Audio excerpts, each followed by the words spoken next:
Welcome to Workshop 9, The Front Lines of Justice. Only 50 years ago, some states in the American South still had laws that kept black people segregated, separate from white people. Blacks, who were often referred to as colored back then, and whites, had separate restaurants, schools, even water fountains. By the 1950s, many people were fighting back to end segregation, and this struggle is known as the Civil Rights Movement. Over the next few weeks, you'll be discovering some of the people who were on the front lines of the battle for civil rights. You'll meet Martin Luther King Jr., one of the most important leaders of the civil rights movement, and learn about one of the first times he was discriminated against because he was black. You'll experience the movement through the eyes of five young African Americans who lived through the excitement, the struggles, and the violence of the era. And you'll read a poem about one of four young girls who was killed when the opposition to the movement turned deadly. The video story will introduce you to some of the heroes of the civil rights movement, like Rosa Parks, a courageous woman who dared to say no when a bus driver ordered her to give up her seat to a white passenger. Her simple act of defiance showed how one person can make a difference. So let's go back to the late 1950s and 60s, the years that changed America forever. Reading 1, Angry Young Man. Martin Luther King Jr. was one of our country's most influential civil rights leaders, and an organizer of the largest U.S. civil rights protest ever, the 1963 March on Washington, D.C. Hundreds of thousands of people gathered to demand equal rights, and Dr. King gave his most famous speech. I have a dream. My four little children one day live in a nation where they will be judged by the color of their skin, but by the content of their character. I have a dream. Sadly, King was killed before he could see his dream come true, but he left behind an amazing record of accomplishments in the struggle for civil rights. In this reading, you'll learn about an early experience that helped inspire King to devote his life to the fight for equality.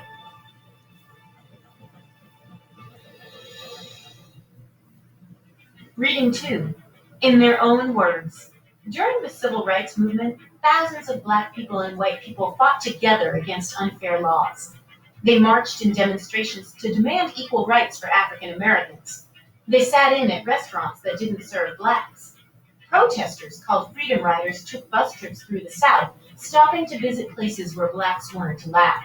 Often, the protesters faced violence. At times, things got so bad that the U.S. Presidents Kennedy and Johnson had to send government police to protect them. In these historical documents, five African Americans share their memories of the era. As teenagers, they witnessed beatings, bombings, and mob violence directed at civil rights protesters. One young woman went to jail for joining a march to demand voting rights for black people who were often prevented from registering to vote. Many of these brave young people helped to change the country. Reading 3, Ballad of Birmingham. In the city of Birmingham, Alabama, reaction to the civil rights movement was often violent. Angry mobs shouted at protesters and threw rocks and bricks. The police used attack dogs and powerful fire hoses to break up marches. And one Sunday in 1963, white racists set off a bomb inside a black church, killing four little girls.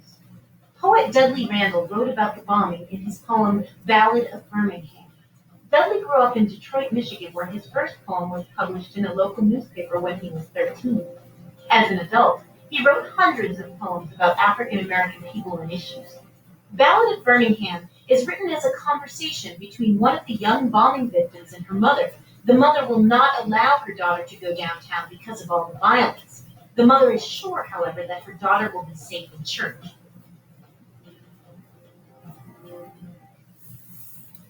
One of the most important events of the civil rights movement began on an ordinary city bus. When an African American woman in Montgomery, Alabama, refused to give up her seat to a white passenger, her actions launched a protest that shook up the entire nation. Check out this video story to learn about some key events and people of the civil rights movement. The Road to Equality.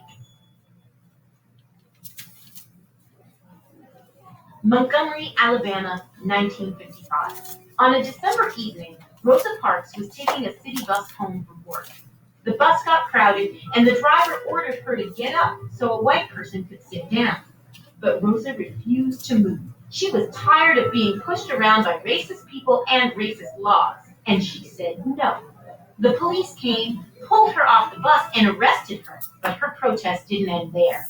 Black people all over Montgomery joined Rosa Parks in a citywide bus boycott, refusing to ride or spend their money on buses. Instead, they walked, took taxis, and shared rides in each other's cars. And they kept it up until the law was changed and blacks and whites had the same right to any seat on the bus. One of the leaders of the boycott was a 26-year-old preacher, Dr. Martin Luther King Jr. Dr. King stood for peace. He believed in a type of protest called nonviolent resistance.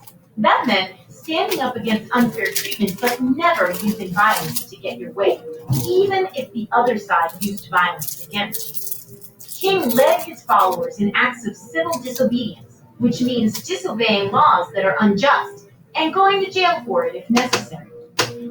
Even when King's own house was bombed, he continued to preach nonviolent forms of protest. I don't mind coming to jail. I don't mind suffering at all. And I will suffer more just for my freedom. By the late 1950s and early 60s, acts of civil disobedience began to spread. Black college students staged sit-ins at lunch counters and confronted white restaurant owners who refused to serve black people. No, sir, you cannot be admitted. Why? I am not going to serve you because of my race. I'm not going to serve you because of my race. Move on. Black and white freedom riders rode buses through the South together, going places that were supposed to be for whites only. Across the country, huge groups of people held demonstrations, marches, and protests, carrying signs and giving speeches demanding civil rights for African Americans. But some white people were angry and determined to enforce the racist laws. You've got to keep the white to black separate. The anger soon exploded into violence. Police turned dogs and powerful fire hoses on demonstrators. The Freedom Riders buses were set on fire. Churches were bombed, many people were injured, and many were killed. Federal troops, soldiers from the U.S. government, had to be sent in to protect people. But African Americans didn't stop protesting until they won their civil rights. Eventually, the civil rights movement accomplished many of its goals. In 1964, President Lyndon Johnson signed the Civil Rights Act, which outlawed segregation. And in 1965, he signed the Voting Rights Act, which gave African Americans equal rights to voting. It took great leaders like Rosa Parks and Martin Luther King Jr. and thousands of ordinary people to win the fight for equality.